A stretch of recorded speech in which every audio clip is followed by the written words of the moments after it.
కానీ ఎల్లకాలం ఇలాగే ఉండకూడదు. ఇదిగో గృహస్థులుగా నీ బాధ్యత ఏంటి? పెద్దవాళ్ళు ఉన్నారు, వాళ్ళు సాధారణంగా మనకు 60 ఏళ్ళు వచ్చేసరికి వాళ్ళు ఉండొచ్చు, లేదా వాళ్ళు తప్పుకోవచ్చు. పెద్దవాళ్ళు పిల్లలు ఉంటారు, సాధారణంగా వాళ్ళని మనం పెళ్లి చేస్తాం, వాళ్ళు ఏదో ఒక వృత్తిలో వాళ్ళు సెటిల్ అయి ఉంటారు. కాబట్టి వాళ్ళ బాధ్యత నిజంగా మనకి ఇంకేం లేదు. కాబట్టి నీపై ఆధారపడి ఉండే పెద్దలున్నా లేదా పిల్లలున్నా ఆ బాధ్యతని నిర్వహిస్తూ ఉండాల్సిందే. దాని నుంచి వాడు వెనక్కి పారిపోవడానికి లేదు. ఏ శాస్త్రం చెప్పలేదు. పెద్దవాళ్ళు లేదా నువ్వు సేవ చేయాల్సిన వాళ్ళు, పిల్లలకి దీని అవసరం లేదా, వాళ్ళ కాళ్ళకు నిలబడి ఉన్నారా? ఇది సరైన సమయం గృహస్థు వానప్రస్థానికి పోవడానికి. దీనికి శాస్త్రం చెప్తున్న వయసు 60 ఏళ్ళు. కాబట్టి 60 ఏళ్ళు దాటిన వాళ్ళందరూ కూడా వానప్రస్థానికి మానసికంగా సిద్ధం కావాల్సిందే. మనం కనుక ఆధ్యాత్మిక ఫలితం పొందాలనుకుంటే, లేదా లేదు. ప్రతిదీ మన దగ్గర ఉంది. ఆత్మవ ఆత్మనవ బంధువు, ఆత్మవ రిపురాత్మ. అంటే మనకు మనమే బంధువులు, లేదా మనకు మనమే శత్రువులు. శత్రువు ఎక్కడ బయట లేదండి. మనకు మనమే ఏదన్నా కూడా ఊరికి అనుకుంటా వాళ్ళు నథింగ్ పోయి ఏమన్నా. మనం కనుక మనసు నియంత్రించుకుంటే, ఇంద్రియాలు నియంత్రించుకుంటే మనకు మనమే బంధువులం. ఆత్మనవ బంధువు. లేదా మనసును మనం నియంత్రించుకోలేదా, మనసుకే లోబడి ఉన్నామా, ఆత్మయవ రిపురాత్మ, ఆత్మకి మనమే శత్రువులు అవుతాం. కాబట్టి అందుకే వానప్రస్థానం మనం చెప్తుంది హిందూ శాస్త్రం, హిందూ ధర్మం. దీని చేత వానప్రస్థం అంటే మళ్ళీ చెప్తున్నా, ఎక్కడికో వెళ్ళాల్సిన పని లేదు, మన ఇంట్లోనే ఉంటున్నాం. కానీ ఇంటి బాధ్యతలన్నీ పిల్లలకు అప్పచెప్పేసి, వాడు ఎదుగున్నారు కదా, వాడు కూడా తెలుసు ఇప్పుడు ఎలా సొసైటీలో బతకాలి. వాళ్ళకి అప్పచెప్పేసి అప్పటి వరకు గృహపరమైన విషయాల్లో కూరుకుపోయిన మనసుని వెనక్కి తీసుకొచ్చుకోవడం వానప్రస్థం. దీనికి ఎక్కడికో పోవాల్సిన పని లేదు. ఎక్కడికో వెళ్ళినా కూడా మనసులో కనుక ఆలోచన ఉంటే, నువ్వు ఎంత దూరం పోయినా మాత్రం ఇదే ఆలోచన ఉంటాయి కదా. అదే ఇంట్లోనే ఉండి వీటన్నిటిని మానసికంగా పరిశీలించు. ఇలా వెనక్కి అంటే ఇంటిపర కుటుంబపర విషయాల నుంచి వెనక్కి తీసుకురాబడిన మనసుని తిరిగి భగవంతుడి వైపుకి మరలించడమే సన్యాసం. అది సన్యాసం. అంతేగాని సన్యాసం అంటే కాషాయం కాదు, జడలు కాదు, రుద్రాక్ష మాలలు అంకన కాదు. కాబట్టి గృహస్థు కూడా సన్యాసానికి వెళ్ళొచ్చు. సన్యాసానికి పానిదే మోక్షం అయితే రాదు. మరి బ్రహ్మచారి నుంచి డైరెక్ట్గా సన్యాసాలు పోయేవాళ్ళు ఉన్నారు. గృహస్థులకు వానప్రస్థంలోకి రాదు. మనం గృహస్థులు అయినాం కాబట్టి మనం వానప్రస్థానికి పోవాల్సిందే, వానప్రస్థం నుంచి సన్యాసానికి పోవాల్సిందే. కాబట్టి ఇక్కడ బాలాల మానకర్ని ఆయన గృహస్థగా ఉన్న బాలాల మానకర్ని భార్య చనిపోయారు, పిల్లలకి బాధ్యతలు అప్పచెప్పేశాడు. ఇప్పుడు ఆయన వానప్రస్థుడిగా చేయాలని బాబా గారి సంకల్పం. అందుకు మత్స్యేంద్రగడు వెళ్ళారు. ఇక్కడ ఆయన మనసు ప్రశాంతంగా ఉంది, ఇంటి విషయాలు గుర్తు రావట్లేదు. చక్కగా రోజు బాబాగారి స్మరణ చేసుకుంటూ, బాబాగారి పాదాలు ధ్యానించుకుంటూ, బాబాగారి నామాన్ని చెప్పుకుంటూ ఆయన రోజుకు బొమ్మలు తపస్సు చేస్తూనే ఉన్నారు. అలా రోజులు గడిచిపోయాయి. ఒక రోజు ఆయన ధ్యానంలో ఉన్నారు. బాబాగారు ఎదుట ప్రత్యక్షమయ్యారు. అదే ఆయన విశ్వాసాన్ని కుదిరిస్తారని చెప్తున్నాం మనం. దానికి ఎగ్జాంపుల్ మంచిది. బాబా ప్రత్యక్షమయ్యారు. అదే బాబా దగ్గర కనబడ్డారు ఏంటంటే, బాబా చెప్పారు, బాబా దగ్గర కనబడ్డారు ఏంటి అతను. అవునయ్యా, నువ్వేమనుకున్నావు? ఇదో సాయిబాబా అంటే నీకు కనబడే ఈ శరీరానికే పరిమితం అనుకున్నావు. ఈ శరీరం షిరిడిలో మాత్రమే ఉందనుకున్నావు. షిరిడి దాని బయట లేదనుకున్నావు. వాస్తవానికి ఎవరైతే సాయిబాబా అంటే ఈ శరీరానికి మాత్రం పరిమితం అనుకుంటారో అటువంటి వాళ్ళ కోసమే నేను ఇవన్నీ చెప్తున్నాను. నీ ఇప్పుడు చూడు, సరిగ్గా చూడు, షిరిడిలో ఎలా ఉన్నానో ఇప్పుడు ఇక్కడ అలాగే ఉన్నా, నా పట్టుకొని చూడన్నాను. కలగాదు. ఈయన ఇల్లు కూడా చూసుకున్నాడు, స్పర్శలో ఎరుపులో ఉన్నాడు, తన ప్రత్యక్షంగా చూస్తున్నాను బాబాని. ప్రతి అక్షం అంటే ఏమని, ప్రత్యక్షం అంటే ఏమని, ప్రతి ప్లస్ అక్షం, కంటికి ఎదురుగా ప్రత్యక్షం అంటే పట్టుకున్నాను బాబాని. చూడు ఇప్పుడు ఇక్కడ ఎలా ఉన్నానో అప్పుడు అక్కడ అలాగే ఉన్నాను కదా. సో ఇప్పుడు షిరిడిలో ఆయన ఎలాగ ఉన్నారో ఇప్పుడు మత్స్యేంద్రగఢ్లో బాలాల మనకు ముందు కూడా అలాగే ఉన్నారు. మనం ఎక్కడ కావాలనుకున్నా ఆయన అక్కడ అలాగే ఉండగలరు. కారణం ఏంటి? సర్వవ్యాపి. మనం ఎక్కడికైనా వెళ్ళాలనుకుంటే మనం పెద్ద ప్లాన్ చేసుకోవాలి. షిరిడీకి వెళ్ళాలనుకుంటే మనం ఎప్పటి నుంచి ప్లాన్ చేస్తాం? 2 నెలల ముందు నుంచి మనం ప్లాన్ చేయాలి. ట్రైన్ రిజర్వేషన్ చేసుకోవాలా, అక్కడ అకామిడేషన్ చేసుకోవాలా, మళ్ళీ రావడానికి ఏర్పాటు చేసుకోవాలా. ఆయన అలా కాదు. ఒక్క క్షణం సంకల్పం మాత్రంతో ప్రపంచంలో ఎక్కడైనా ఉండగలదు. ఒక్కొక్కరికి ఒక్కొక్క విధంగా ఆయన కనపడిన కూడా కనపడగలదు. ఆయన లార్డ్, ఆయన యజమాని, పరమేశ్వరుడు, పరబ్రహ్మ. ప్రతిదీ ఆయన ఆజ్ఞానుసారం ఇచ్చానుసారమే జరుగుతుంది. ఇప్పుడు ఇది బాగా మనకి అర్థమైంది. బాబా గారని నేను అనుకున్నాను అంటే ఏమనుకున్నాను, మధ్యలో దేనికి పోమన్నారు బాబా నన్ను, మీరు అక్కడ లేరు కదా, మీరు లేని దగ్గరికి నన్ను ఎందుకు పంపిస్తున్నారు అనుకున్నాడు కదా. దానికి చెప్పాడు, నేను ఉన్నా ఇక్కడ, అక్కడ ఎలా ఉన్నానో ఇక్కడ కూడా అలాగే ఉన్నా. సరిగ్గా చూడు,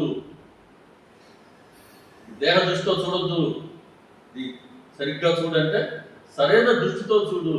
నేను ఈ శరీరానికి పరిమితమైన వాడిని కాను, నేను నామరూపాలకి అతీతమైనటువంటి సాక్షాత్ పరబ్రహ్మని అని ఆయనకి ఆత్మతత్వాన్ని తెలియజేస్తే అప్పుడు ఆయన ఆ విధంగా సాధన చేసుకొని బాబా గారు చెప్పినట్టుగా ఆ నియమిత కాలం చేసేసరికి ఆయనకు కూడా ఆత్మానుభవం కలిగింది. ఆత్మానుభవమే మోక్షం అంటే. అలా బాలారాం మానకర్ కూడా గృహస్థైనటువంటి బాలారాం మానకర్ కూడా బాబా గారు శ్రేయస్సునే కలిగించారు. తర్వాత ఆయన షిరిడీలోనే ఆయన చనిపోతే షిరిడీలోనే ఆయన శరీరాన్ని కూడా దానికి చేశారు. షిరిడీలోనే ఆయన బాబా గారి సన్నిధిలోనే ఆయన మోక్షం పొందారు. అలా బ్రహ్మచారి సన్యాసి అయినటువంటి విజయానందకి, గృహస్థైనటువంటి బాలారాం మానకర్కి ఇద్దరికి ఒకే రకమైన శ్రేయస్సుని కలిగించారు. ఇక మూడవ, ఇద్దరు మానవులకి ఎలా కలిగించారు బాగానే ఉంది అంటే, మరి సమభావం కలగాలంటే జంతువుల పట్ల కూడా బాబా గారికి ప్రేమ. దానికి ఆ అధ్యాయంలోనే పులి వస్తుంది. పులిని ఒక బండి మీద కట్టుకొని తిరుగుతున్నారు కొంతమంది ముసల్మాన్లు. పులి వాళ్ళకి జీవనాధారం. ఆ పులిని కట్టుకొని ఊళ్ళో తిరిగి ఆ పులిని చూస్తే 4 రూపాయలు ఇస్తే దాని మీద వాళ్ళు బతుకుతున్నారు. ఎలుగు బండిని తీసుకొచ్చిన చూశాను, కానీ చిన్నప్పుడు మనం పులిని ఎవరు చిన్నప్పుడు తీసుకురావాలి కదా, ఎలుగు బండి వస్తుండేది. వాళ్ళ చుట్టూ మీద వాళ్ళు ఊరు దాటి పెడతారు, వాడు కూడా ఉండేది, వాళ్ళు ఊరు పెట్టుకోవడం కాదు. అది సరే, కోతులు వస్తున్నాయి, ఇవన్నీ చూసాం మనం కూడా. కానీ వీళ్ళు ఏకంగా పులినే కట్టుకొచ్చారు బండి మీద. వచ్చి మా దొరకమ్మాయి బయట పెట్టారు, వచ్చి బాబాని అనుమతి కోరారు. సరే, బాబా తీసుకురామన్నారు. పులిని బాగా గొలుసులు కట్టి లోపలికి తీసుకొస్తున్నారు. అనుకుందాం, మనం అందరం కూర్చోన్నాం ఇక్కడ, బాబా గారు ఇక్కడ ఉన్నారు. ఇప్పుడు ఎవరైనా పులిని తీసుకొస్తాను అనుకుందాం ఫర్ ఎగ్జాంపుల్, ఏంటి మన పరిస్థితి? కానీ వాడు ఎవరు పరిగెత్తాడు. విశ్వాసం అంటే అదే విశ్వాసం. పులి లోపలికి వచ్చింది, మెట్లకి పోతూ ఉండింది, బాబా గారిని దర్శించుకునింది. బాబా గారు చుట్టూ, ఆ పులి చుట్టూ 2 కలిసినాయి. పులి బాబా గారిని అలా చూసి 3 సార్లు తోకతో నేల తీసుకొట్టి బాబా గారి ముందు పెద్దగా అరిచి బాబా గారి పాదాలు వద్దే అది ప్రాణాన్ని ఇచ్చింది. ఎంత అదృష్టం కావాలి. చివరి క్షణాల్లో బాబా గారు సాక్షాత్ పరబ్రహ్మ, సాక్షాత్ భగవంతుడు, ఆయన దర్శించుకుంటూ, ఆయన చూస్తూ, ఆయన సన్నిధిలో ప్రాణం వెళ్ళడం అంటే అదే మోక్షం. అంటే ఎంత తపస్సు చేస్తే అటువంటి భాగ్యం లభించాలి ఎవరికైనా కూడా. ఇదే కోరుకోవాల్సింది ఎవరైనా కూడా. ఆ చివరి క్షణం ఎప్పుడు వస్తే ఎవరికి తెలియదండి. ఆరోగ్యంగా ఉందాం అనుకోవడానికే లేదు, మంచంలో ఉన్నప్పుడు పోతడానికి గ్యారెంటీ కూడా లేదు. ప్రతిదీ ఆయన చేతిలో ఉంది. కాబట్టి ఎప్పుడు పోతామో తెలియనప్పుడు ఏం చేయాలా? ఎప్పుడు పోయినా సరే మనం ఆయన స్మరణలో కనుక ఉండే ప్రాక్టీస్ మనం కనుక చేస్తే శరీరం ఎప్పుడైనా పోనీ కట్ట మనకు తెలియదు, మన చేతిలో కూడా కాదు. కానీ ఆయన స్మరణలో ఉంటూ వెళ్ళిపోతున్నాం. అదిగో ఆ పులికి, మళ్ళీ ఆ పులికి లాగా క్రూర మృగం అండి, అడవిలో పుట్టింది. అంటే నా వారు ఎక్కడున్నా సరే వాళ్ళకి పిచ్చిపిల్ల కానీ దాని కట్టి లాక్కొచ్చినట్టు లాక్కొస్తాను అని అంటారే బాబా. పులిని లాక్కురావడం ఎంత విచిత్రం. అడవిలో పుట్టిన పులి అది ఎక్కడో ఒక సర్కస్ కంపెనీలో వాళ్ళ దగ్గర ఉండింది, అక్కడ సేవలు చేస్తుంది. తర్వాత ఆ పులిని జబ్బు కూడా ఉంటుంది, వాడు దాన్ని వదిలేసి ఉంటాడు సర్కస్ కంపెనీ వాడు. ఎవరు 4 కొనుక్కున్నారు, కొంతకాలం వీళ్ళు తిట్టారు, దాని మీద వీళ్ళు 4 రూపాయలు సంపాదించుకున్నారు. పులికి బాగా లేకుండా వచ్చింది.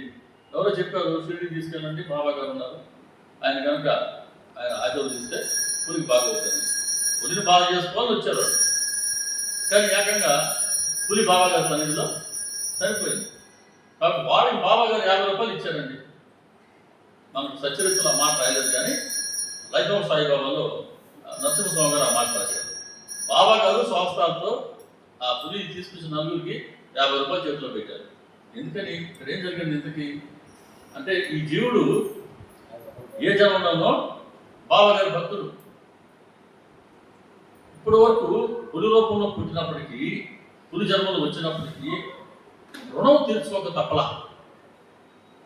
ఏ జన్మలోనో ఎవరికైనా సరే మనం కనుక రుణపడి ఉంటే ఆ రుణం అక్షరాల చెల్లించుకొని తీరవలసిందే. ఇప్పుడు డబ్బులు తీసుకొని మన అకౌంట్ కాదు, ఎవరికైనా ₹1 కూడా మన అకౌంట్ కూడా ఎవరికి, వాళ్ళకి ఏది రావాలో ధర్మంగా మనం ఇచ్చేయాల్సిందే. రుణపడి ఉన్నామా, ఇదిగో రాసిపడుతుంది, లెడ్జర్ రాసేస్తారు పైన, మనకు ఒక ఫోల్డర్ ఉంటుంది. ఆ ఫోల్డర్లో ఈ జీవుడు పలానా వాళ్ళకి బాకీ పడి ఉన్నాడు లెడ్జర్ ఎంటర్ అయిపోతుంది. ఎప్పటికైనా సరే వాళ్ళు ఏదో ఒక రూపంలో పుట్టాల్సిందే, వాళ్ళ కోసం మనం పుట్టాల్సిందే. వాళ్ళకి ఎంత మనం డబ్బు చెల్లించాలో దాన్ని చెల్లించి తీరవలసిందే. ఇదిగో పులిగా జన్మించిన కూడా వచ్చి ఆ నలుగురికి వాళ్ళ దగ్గర బందీగా ఉండి ఆ డబ్బు సంపాదించింది సరిపోలాలి, ఇంకా 50 రూపాయలు బాకీ ఉంది. కానీ వచ్చి సద్గురు సన్నిధిలో ప్రాణాలు విడవబట్టి ఆ జీవుడిని ఇంకా రుణపడి ఉండి ఇంకో జన్మించే ఇది లేకుండా ఎంతో ప్రేమతో ఆ జీవుడు బాకీ ఉన్న 50 రూపాయలు బాబాగా చెల్లించడం జరిగింది. ఎంత ప్రేమ ఉంటే చేస్తారన్న. ఆయన అవతరించిందే ఉద్ధరించాలని, కానీ పులిని అలా ఉద్ధరించారు. అంటే మనం గుర్తుపెట్టుకోవాలి విషయం, ఎవరికి రుణపడి ఉండనేకూడదు, చాలా ప్రమాదం. మనం తెలియకుండా మనం చేసుకుంటున్న హాని. అందుకే శత్రువులు బయట లేరు, దొంగలు లోపలే ఉన్నారు అని బాబా చెప్పింది. పులికి ఆయన అలా బాబా గారి సన్నిధిలో ప్రాణం విడిస్తే దాన్ని తీసుకెళ్ళి తక్కియా దగ్గర మన ఈ శివాలయం ఉంది కదా, లోపల కాంప్లెక్స్, శివాలయం ఎదురుగా ఆ పులిని సమాధి చేశారు. అక్కడ కూడా ఇప్పుడు పులి సమాధి మనం చూడవచ్చు. విఘ్నేశ్వరుడు, శనీశ్వరుడు, మన పరమేశ్వరుడు, 3 గుళ్ళు వరుసగా ఉంటాయి కదా. నంది వెనకాల ఇక్కడ పులి సమాధి, పులిని పూడ్చిపెట్టారు. అలా జంతువు అయినటువంటి, క్రూర మృగం అయినటువంటి పులికి కూడా ఆయన సద్గతిని ఇచ్చారు. అట్లా బ్రహ్మచారిగా ఉన్నటువంటి సన్యాసి అయినటువంటి, బ్రహ్మచారి ప్లస్ సన్యాసి అయినటువంటి విజయానందకి, మనలాంటి గృహస్థ అయినటువంటి బాలారామాంకర్కి, క్రూర మృగం అయినటువంటి పులికి బాబా గారు వీళ్ళ ముగ్గురు కూడా ఆయన సమానంగా ప్రేమించారు. అందుకు సమభావం కలిగినటువంటి వారు ఆయన మాట వచ్చింది ఇక్కడ. తర్వాత నిరహంభావం. నిరహంభావం అంటే అహంభావం లేనటువంటి వారు అని. అహంభావం అంటే ఏంటి? నేను అంటే ఈ శరీరం, నేను నా పేరు ఇది, ఈ శరీరం నాది. కాబట్టి నామరూపాలకి మనం పరిమితం చేసుకుంటున్నాం. కాబట్టి మనందరం కూడా అహంభావంతో ఉన్నట్టు. ఆయన నామరూపాలకి అతీతంగా ఉన్నటువంటి, కాబట్టి ఆయన నిరహంభావం. శరీరాభిమానం మన నేను ప్లస్ నాది. ఎప్పుడైతే నేను అనేది ఉందో నాది అనేది ఉంది కదా. ఈ సెల్ ఫోన్ నాది కాదని చెప్పగలను నేను, సెల్ ఫోన్ నాదే. సో ఇంత సూక్ష్మంగా నేను నాది మనలో కలిసిపోయింది రక్తంలో. దాన్ని విడదీయడం చాలా కష్టమైన పని. అదే అహంభావం, నేను ప్లస్ నాది. ఈ రెండు కలగలిపి అహంభావం, ఇదే అజ్ఞానం. కాబట్టి మనందరం దీనికి లోబడి ఉన్నాం, ఆయన దీనికి అతీతంగా ఉంటారు. అహంభావం ఉండబట్టి రకరకాలుగా మనలో రాగద్వేషాలు ఉంటాయి, మానవాలు ఉంటాయి. బాబా గారి దగ్గర వాటికి తావు లేదు. ఉదాహరణకి 5వ అధ్యాయం జవహర్ అలీ, మంచి ఎగ్జాంపుల్. జవహర్ అలీ సచరిత ప్రత్యేకత ఇదే. ఒక్క ఓవి కనుక మనం తీసుకుని దాని కనుక మనం ఓవేటు వాక్యం అని ఒక్క వాక్యాన్ని కనుక తీసుకుని మనం దాని కనుక మనం బాబా గారు స్ఫురించిన మేరకి మనం విశ్లేషించుకుంటూ పోగలిగితే సచరిత మొత్తం వస్తుంది. అంటే ఒక్క వాక్యాన్ని కనుక మనం సరిగ్గా అర్థం చేసుకుంటే సచరిత్ర మొత్తాన్ని మళ్ళీ మనం ఒక్కసారి స్మరణ చేసుకున్నట్టు. అట్లాగే మననం మాత్రమే కాకుండా శ్రవణం తర్వాత మననం కూడా జరుగుతుంది. అందుకే సచరిత్ర ఒక ఓషన్, సముద్రం ఎదగలం ఆయన అసాధ్యం. కాబట్టి అటువంటి సముద్రంలో మనం మన జీవిత కాలంలో ఒక ఉగ్గు గిన్నెన, లేకపోతే చిన్నపాటి గ్లాసా, పెద్ద గ్లాసా, చిన్నపాటి చెంబులోనా, బిందులోనా, ఏదో ఒక ప్యాకర్లోనా ఎన్ని తీసుకెళ్ళగలిగితే అన్ని పట్టుకెళ్ళగలం. కాబట్టి మనకి ఎంత కావాలో డిసైడ్ చేసుకోవాల్సింది మనమే. ఆయన సముద్రం, నీకెంత కావాలో అది తీసుకో. ఎవరికేం కావాలన్నా ఇచ్చేందుకు నేను సిద్ధంగా ఉన్నా, కానీ ఇచ్చే ముందు పుచ్చుకునే వాళ్ళ అర్హతను పరీక్షించి వాళ్ళు భరించగలిగినంతే ఇస్తాను, అంతే. బంగారం ఇప్పుడు వెయిట్ మిల్లీగ్రామ్ సహా వస్తుంది కదా, 6.723 అంటాడు, 6.7 అన్నాడు. మనకు కూడా 723 కనబడితే ఖచ్చితంగా కాటా అనుకుంటాం. అంత ఖచ్చితంగా ఉంటుంది బాబా గారి కాటా. అయినా సరే ఆయన ఉన్న దయ, కరుణ ఏంటంటే అక్కడ కానీ అర్హతలు మించి ఇవ్వదని, కానీ అర్హతలు మించే ఇస్తారు బాబా, దాంట్లో అనుమానం లేదు. అని చెప్పి మనం నెగ్లిజెంట్గా ఉండడానికి లేదు, ఈజీగా తీసుకోవడానికి లేదు. మనమా అర్హతలు పెంచుకునే ప్రయత్నం బాబా గారు చూపిన మార్గంలో చేస్తూ ఉండాల్సిందే. అది ఒక్కడు నువ్వు వెయ్యి నా వైపు అన్నారు. అర్హత లేకపోయినా ఊరికి ఏం అర్హత, ఆయన 50 రూపాయలు ఎందుకు ఇవ్వాలా? 50 రూపాయల కోసం మళ్ళీ ఇంకొంచెం జన్మిస్తారు. కాబట్టి అవసరమైన దానికన్నా ఎక్కువ ఇస్తారు, అర్హత నుంచి బాబా ఇస్తూనే ఉంటారు. కానీ మనం మాత్రం అర్హత పెంచుకునే ప్రయత్నం చేస్తూ ఉంటాం. ఇక్కడ జవహర్ అలీ ఆయన గురువు, ఆయన బాబా గారికి ఎలా గురువు అయినారు? ఆయనకి బాగా ఖురాన్, ఆయన బాగా కరతలమా చాలా చక్కగా చెప్పేవారు. ఆయన రహతా కూర్చున్నారు. రహతాలో ఒక ఈద్గా కడుతున్నాడు, అంటే ఒక సన్నటి గోడలాంటి కట్టి ముస్లిమ్స్ ప్రేయర్ చేస్తుంటారు, అది కడుతున్నారు. అది వీరభద్ర దేవాలయం పక్కనే ఈద్గా పని జరుగుతుంది. సరే, అక్కడ ఏం సమస్య వచ్చిందేమో మొత్తానికి ఆ ఊరు వాళ్ళు ఈయన తరివేశారు అక్కడి నుంచి. ఆయన అక్కడి నుంచి వచ్చి ఎవరి దగ్గరికి వచ్చారు? షిరిడికి వచ్చారు. వచ్చి బాబా గారి దగ్గరికి వచ్చారు, ద్వారకామాయికి వచ్చారు. అబ్బాయి నేను నీ గురువుని అన్నాడు. బాబా కూడా ఏమన్నారు? అలాగే మీరు నా గురువు మీరు అన్నారు కాబట్టి నేను మీ శిష్యుడిని. మరి నీ గురువునేనంటే అది ఎట్ట గురువు అయ్యేమో నాకు, నువ్వు అకేమో నేర్పించినావా, నా బాధ్యత తీసుకున్నావా అనే మాట అల్లా. సరే మీరు గురువు అన్నారు కదా, సరే మీరు గురువే నేను శిష్యుడిని అని నోటి మాట అనడం కాదు. ఆ క్షణం నుంచి ఆయన గురువు అయినట్టు, బాబా గారు ఆయన శిష్యుడు అయినట్టు ఎలాగే ఆచరించారు. ఆ గురువు దగ్గరికి, ఆ గురువుకి సేవ చేశారు, గురువుకి ఆయన నీళ్లు పోసాడంట. గురువు ఎక్కడ ఉంటే ఆయన కూడా శిష్యుడు కూడా ఉంటున్నారు. ఆయన ఎక్కడ రమ్మంటే ఆయన కూడా బాబా గారు పెట్టుకున్నారు. అలా క్రమక్రమంగా మళ్ళీ షిరిడి విడిచిపెట్టి వాళ్ళు వెళ్ళిపోవడం జరిగింది. అంతకు ఎందుకు పోయారు మళ్ళీ అంటే, వాళ్ళు చదివేశారు కదా, ఇప్పుడు ఈయన సపోర్ట్గా నేను సాయిబాబాని తీసుకుపోయాడు. ఇప్పుడు మనం కూడా ఏదైనా సమస్య వస్తే మనకు సపోర్ట్ ఉండడం తీసుకెళ్తాం. ఆ వచ్చేవాడు కూడా సరే ఇంత చాలా మంది ఉన్నారు మనకు ఇంట్లో అనుకుంటారు. అదే లాజిక్ అక్కడ కూడా. కాబట్టి ఎవరో తీసుకెళ్ళాడు? ఏ ఒక్కరుంటే సమస్తం ఉన్నట్లు ఆ ఒక్కరినే పట్టుకున్నాడు ఆయన, జవహర్ అలీ. కాబట్టి వాళ్ళు కూడా బాబా గారి గురించి విన్నారు కాబట్టి, బాబా గారి గురించి తెలుసు కాబట్టి, రహతా ప్రధాన గ్రామం షిరిడికి. అప్పుడు రహతా గ్రామానికి చెందినటువంటి హ్యామ్లెట్ షిరిడి, సీలడి, షిరిడి కూడా కాదు సీలడి, 10-15 గడపలు ఉండేటువంటి ఒక కుగ్రామం. ఈరోజు రహతాకే ఉంది, షిరిడి కార్పొరేషన్ అయిపోయింది. జిల్లా కూడా మార్చినట్టున్నారే, అహ్మదాబాద్ జిల్లా కాదనుకుంటాను ఇప్పుడు. అదే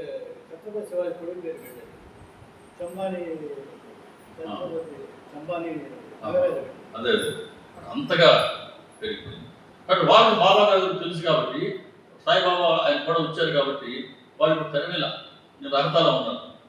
కానీ షిరిడీలో సమస్య ఏంటి? వాళ్ళకి రోజు బాబా గారి దగ్గరికి దర్శించుకుంటూ వస్తూ పోతున్నారు కదా, అరే ఆయన ఏంటి వచ్చి మన బాబాని ఆయన తీసుకెళ్ళిపోయాడు, మనకి బాబా లేకుండా పోయినే అని బాబాని తీసుకొద్దామని షిరిడి గ్రామ ప్రజలు కొంతమంది రహతాకు వచ్చారు. బాబాని రమ్మని పిలుస్తున్నారు. తెలుస్తుంటే బాబా చెప్పారు, లేదు లేదు ఫకీర్కి చాలా కోపం ఎక్కువ, ముక్కుకి ఇప్పుడు లేడు, బయటకు పోయి ఉన్నాడు.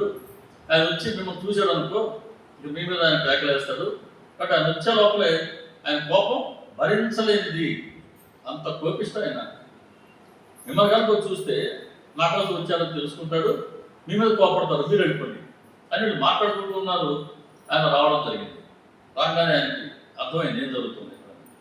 ఆహా, కుర్రాడిని తీసుకెళ్ళాలని వచ్చారా, ఏం మాట్లాడుకుంటున్నారు ఇక్కడ అని అంటే వీళ్ళు చెప్పారు, ఇట్లా అయ్యా మా గ్రామానికి తీసుకెళ్ళాలని వచ్చినాం అని అంటే మొదటి కాదన్నా, తర్వాత మెత్తబడి కండిషన్ పెట్టాడు. సరే అయితే నన్ను కూడా మీ వెంట తీసుకెళ్ళాలి. సరే బాబాగారు షిరిడీకి వస్తున్నారు కాబట్టి ఈయన వస్తే నష్టం ఏంటి, సరే రా. అలా మళ్ళీ జవహర్ కలిసి బాబాగారు షిరిడీకి రావడం జరిగింది. మొదటిసారి షిరిడీలో బాబాగారు వేప చెట్టు కింద ప్రకటన అయ్యారు కదా. 3 ఏళ్ళు షిరిడీలో ఉన్నారు. 1 సంవత్సరం ఎక్కడున్నారో ఎవరికి తెలియదు. మళ్ళీ సంవత్సరం తర్వాత శ్యామ్ పటేల్ బృందంతో షిరిడీకి రావడం జరిగింది. మళ్ళీ ఇప్పుడు రాతా నుంచి కూడా తిరిగి మళ్ళీ షిరిడీకి వస్తున్నారు. ఎవరితో? జవహర్. అలా బాబా గారు అక్కడ 2 మతాలను ఆయన ప్రతి సందర్భంలోనూ ఆయన సమానంగానే గౌరవిస్తున్నారు. ఆయనకి ఒక మతముద్ర వేసే ప్రయత్నం అతి దుర్మార్గమైనటువంటి ప్రయత్నం, ఏమి తెలియని వాళ్ళు అజ్ఞానం చేసేటువంటి ప్రయత్నం. అలా బాబా గారు మన షిరిడీకి వచ్చారు. వచ్చినా కూడా ఆయన గురువుగానే ఉన్నారు, ఆయన శిష్యులుగానే ఉన్నారు. అక్కడ ఒక మంచి బోధి రాస్తాడు. అక్కడ వాళ్ళ గురు శిష్యుల బంధం ఎలా ఉండింది అని అంటే, బంగారము దాన్ని మెరుగు లేకపోతే బంగారం తీసుకుంటామా, బంగారం దేని కొనుక్కుంటాం మనం, అది మెరుగు ఎప్పుడు కట్టగా ఉంటుందని కదా. సో బంగారము దాని వెలుగు, కన్ను దాని వెలుగు ఎలా ఉంటాయో అంతగా కలిసిపోయినాయి ఈ గురు శిష్యుల బంధం. అలా ఉండాలి గురు శిష్యుల బంధం. కాబట్టి శిష్యుడు అంటే గురువు ఏం చెప్పారో దాని శిష్యుడు ఆచరించినట్టుగా ఉండాలి. గురువు ఎలాంటి వారు, తమాష ఏంటంటే ఆయన కేవలం పండితుడు. ఆయన ఖురాన్ మాత్రం చాలా చక్కగా వచ్చు, కరతలా మాత్రం ఖురాన్ ఆయన. కానీ ఖురాన్ ఏముందో చెప్పగలరు ఆయన, కానీ ఖురాన్ ఏం చెప్పిందో దాన్ని ఆచరించే ప్రయత్నం లేదు జవహర్ అలీ దగ్గర. కానీ బాబా గారు ఖురాన్లో ఉన్నదాన్ని, భగవద్గీతలో ఉన్నదాన్ని, ఏ సద్గమనం చెప్పినా సరే ఆచరించి చూపిస్తున్నటువంటి వారు బాబా. కానీ ఆచరణ అయినటువంటి వాళ్ళు గురువు అయినారు, ఆచరించే వాళ్ళు శిష్యుడైనారు. అది ఇక్కడ ప్రత్యేకత. గురువుకేమో శిష్యుడు గొప్పతనం